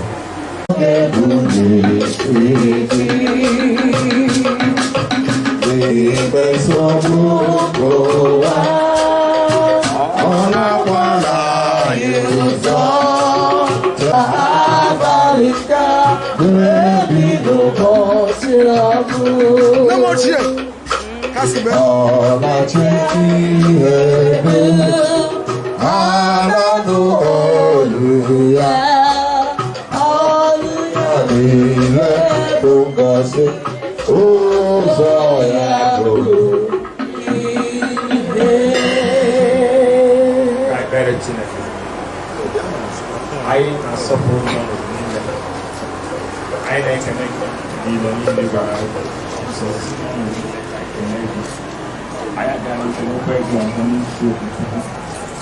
I can even see and I can see Papa and Maya, and I even saw me and even to put it there. I'll be talking on the daughter, and I have to get it. Then I generally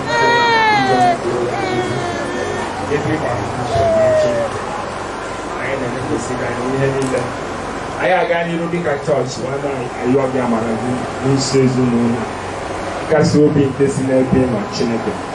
Who rely on the Bernabin or goes in a manager and the daughter. Everybody honor that daughter. A hammer, it got bigger honor that. If I have to learn chineke. If I will open one or two accord. Normally, we look at the panels, no. If I am not possible, the reflection will never repeat. I will go or don't want to go on Jesus. If I so go to a corner, gather go see Muneya, go Moya, go see Papa Namona, go to one day and Chineke. Leave me how Tara or Walaha. When I got begun on that Chineke. How will you pay against none of that when you go to? I will put you go out to say baby teacher, Wabia. What I need to see that I can do. What I better in a organ. What are you getting to Napas? What are you getting to Fury? What are you getting to accident? This is life by as I am now. But I call I didn't have Jesus. But Jerome of the beginning and get my back after this Sabbath, then I got Ganu, you know, naturally. Hamaraki, Paraho, Bako, where has Siwagi, Kenama son of that? Better Buffa. Kaha give me high as of no somebody. Ah, Jesus Christ, born your wine. Katina can Abraham goes him. Katina can Isaac goes him. Katina can take up a baboon. Bana and Kenna, and call Bana, and the month so.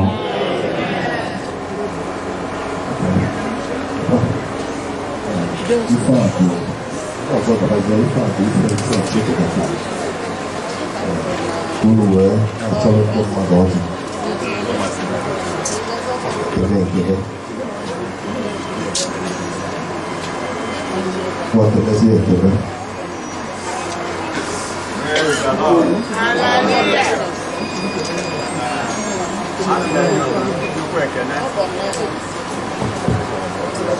Unu si ebe taa aka wee bịa na ndị si ebe dị nso ọ bụ ike wutere nne ka ọ gọrọ anyị mana ife anyị na-ekwu okwu na ebe ọ masịrị Chineke na ọ ga-adị ọ masịrị anyị and na anyị wego aka anyị tie onwe anyị aka n'obi si na o mere eme na ọ bụrụ ibe akụkọ wee taa ka a na-etinye ya n'ala a na-etinyere ọnụma na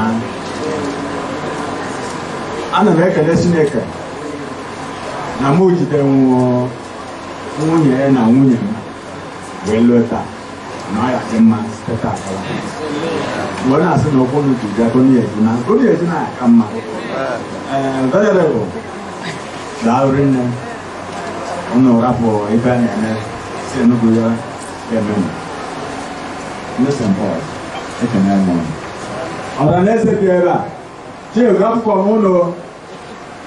m ụnụ nja daalụ Chineke gọzikwa m n'afa Kraịst bụ onye nwe anyị.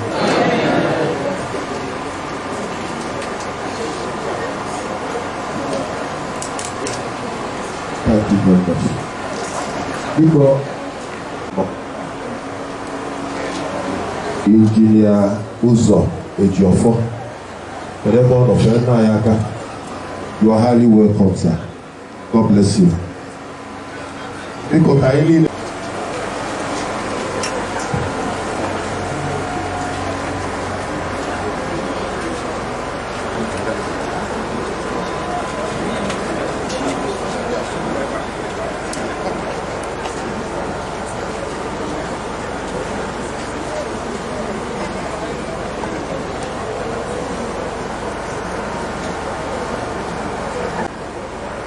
Okechukwu nwanne anyị n'ime Kraịst ka anyị dị gị nke ọma n'afa Chineke onye kere gị n'afa Jizọs Kraịst onye hụrụ gị ahụhụ n'afa Mmụọ Nsọ onye dị gị nsọ ka izuru ike gị bụrụ izuru ike udo ka ebe obibi gị bụrụ na paradaịs nke ndị nsọ Chineke. Amen. Baba ga-ebuli ebe a n'ebe a ga-elu biko nọ n'ebe nọ let the members of the family join us to be grateful. Sir. 91.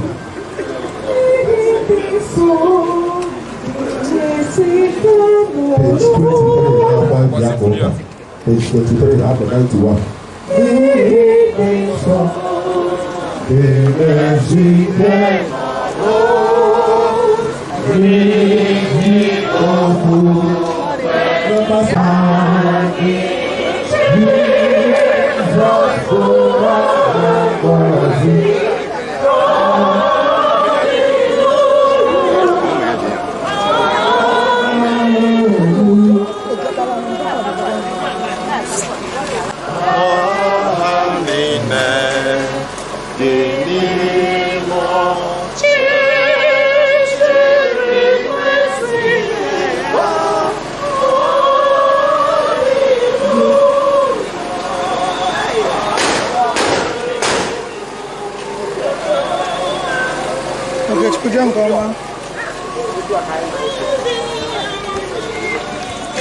Okechukwu. Emo ebe unu kwesịrị ịga anyị na-aga n'etu unu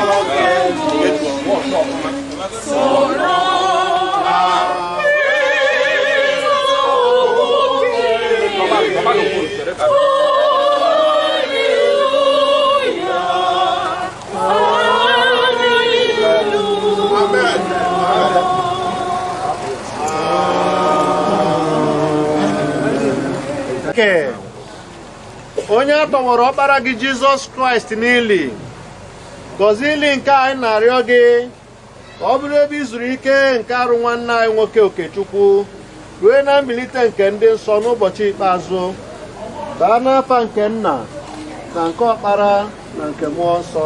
Amen. Apple 91, page 23, stanza 4.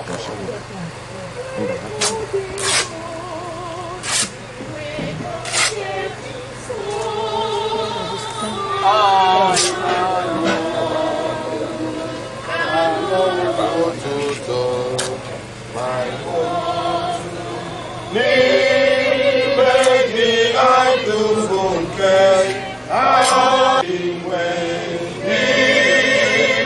ọzọ aka n'ike.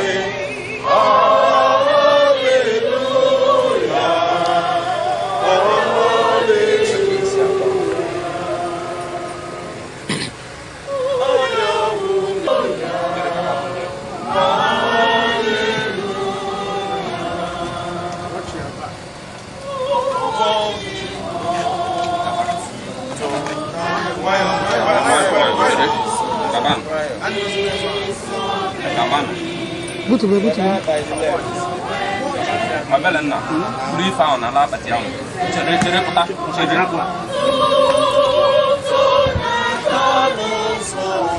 Tabia. Taba. Let's go.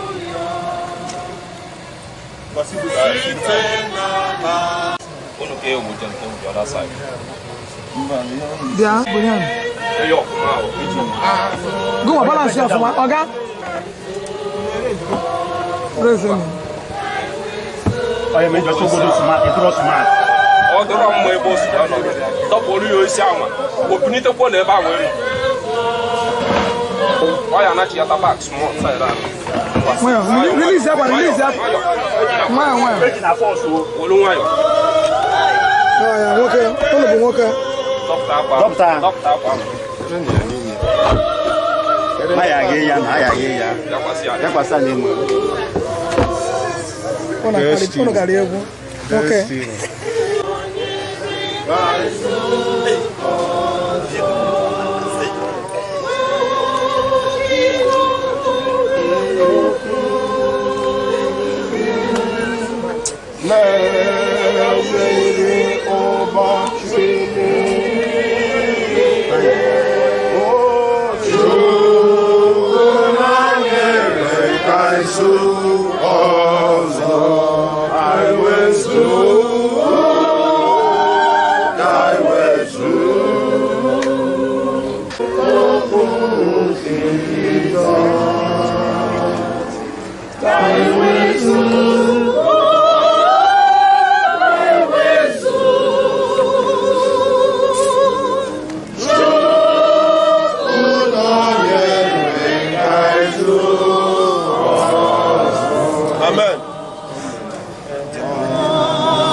Site n'ọnwụ baa na ndụ ebi ebi site n'onye nwe anyị Jizọs Kraịst anyị arara arụ nwanne anyị Okechukwu nke nwụrụ nye n'ala ere na-eti ya aja Kpọrọ na nwa dị. Shovel.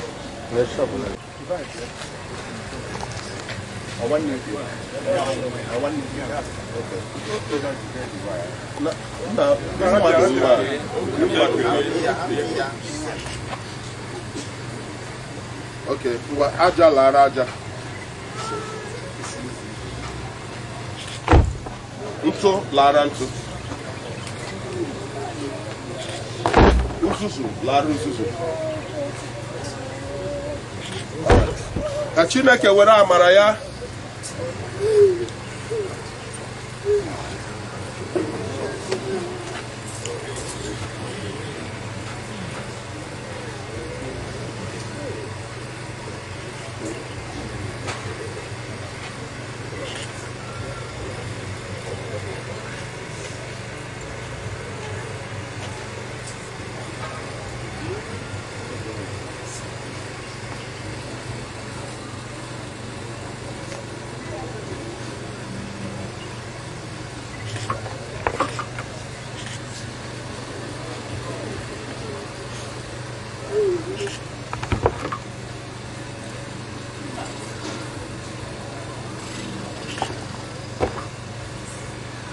ka Chineke were amara ya nara ọrụ ịhụnanya anyị nke a ka o kwe ka anyị niile wee na-echetakwa ọnwụ ebe anyị dị ndụ na-aghọtakwa ndụ ebe anyị na-anwụ anwụ. Ọ ga-abụ n'ụbọchị ikpeazụ nke ndụ anyị ka anyị soro n'ọnụ ọgụgụ ndị ga-aba n'ọṅụ nke mbilite n'ọnwụ site na Jizọs Kraịst bụ onye nwe anyị. Non limitis dịkwa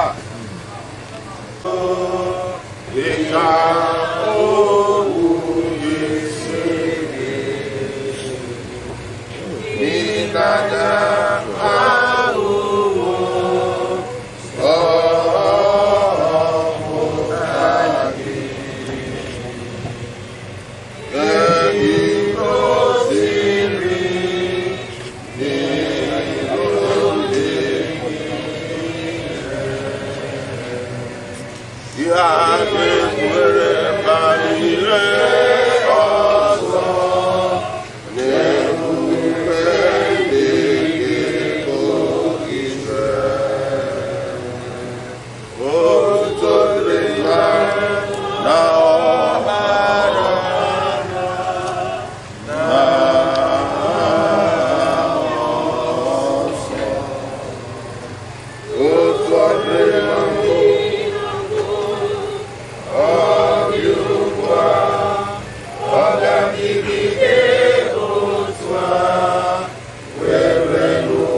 anyị na-ekele gị maka ohere inyere anyị iji gọnye arụ oru gị nwoke bụ Okechukwu n'ala.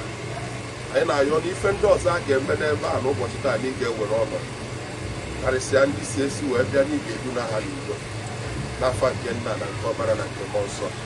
Ka Chineke nke udo, onye mere ka Jizọs si n'ọnwụ bilie, onye nnukwu ọzụzụ atụrụ site n'ọbara ọgbụgba ndụ ebighị ebi, ya mee ka unu zuo oke n'ezi ọrụ niile n'ime uche ya, ya lụkwa n'ime unu ihe niile dị ezi mma n'anya. Ka ngọzi nke Chineke nke pụrụ ime ihe niile bụ Nna na Ọkpara na Mmụọ Nsọ nyere unu ugbu a na mgbe niile dị ebi.